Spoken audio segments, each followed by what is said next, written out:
Bonjour, je vous présente aujourd'hui l'analyse technique de Vallourec CGG et dans un contexte d'analyse globale du pétrole brut. Tous les trois sont tradables à partir de la plateforme de CMC Markets. On va commencer par Vallourec en unité de temps hebdomadaire. Regardez, ici chaque bougie correspond à une semaine de cotation. Pas beaucoup de surprises à attendre de cette analyse. On voit que effectivement la tendance est baissière depuis très longtemps et on le voit au fait que les cours enchaînent des pics descendants et des creux descendants. Tant que ce sera le cas, nous serons en tendance baissière au regard des critères de dos. De manière générale, on voit que on est à l'intérieur d'un grand canal descendant et toute inversion de tendance ne pourra passer en phase préliminaire que par la cassure de ce grand canal descendant qui guide les cours depuis 2014. On voit également en utilisant les indicateurs techniques que non seulement la pression est fortement baissière, puisque regardez le MACD est en dessous de son signal, que le stochastique est dans sa zone de survente et que le momentum est négatif, mais on voit également que on a une double divergence haussière. Regardez, on voit bien que les cours de Vallourec sont descendus, font des plus bas, mais en même temps le MACD refuse de faire des plus bas au même titre que le momentum. Ça signifie que la tendance baissière en cours a quelque chose de malsain.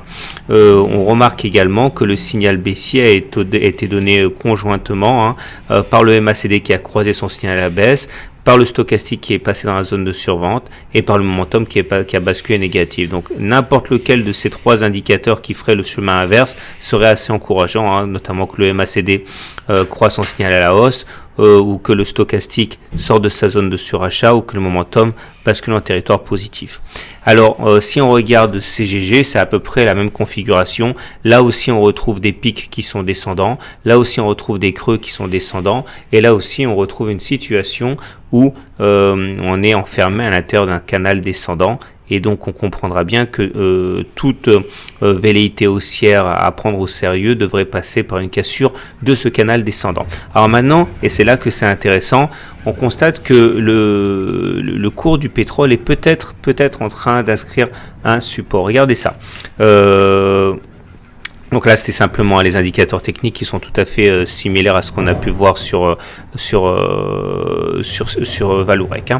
Alors maintenant, regardez un peu le pétrole brut. Ce qui est intéressant, c'est que quand on prend la grande image, l'image d'ensemble, l'unité mensuelle ici, on voit qu'effectivement l'accélération baissière a eu lieu à partir du moment où l'oblique de long terme a été cassé. On voit qu'ici, après moultes assauts, l'oblique ici a cassé à cet endroit-là, mais on voit également que la baisse a pris d'abord fin ici, fin 2014, sur cette zone de support importante ici, et nous sommes justement en train de revisiter cette zone de support, ce qui signifie que des vents ascendants devraient sans doute apparaître sur toute la période maintenant qui s'ouvre, puisqu'on est en train de visiter la zone comprise globalement entre 35 et 48 dollars, qui correspond à la zone qui a été défendue la dernière fois. Et justement, quand on utilise les fourchettes d'Andrews, alors là je me suis mis en unité de temps journalière, vous voyez, vous prenez trois extrêmes consécutifs, un plus haut, un plus bas et un plus haut, la fourchette d'Andrews se trace tout seul.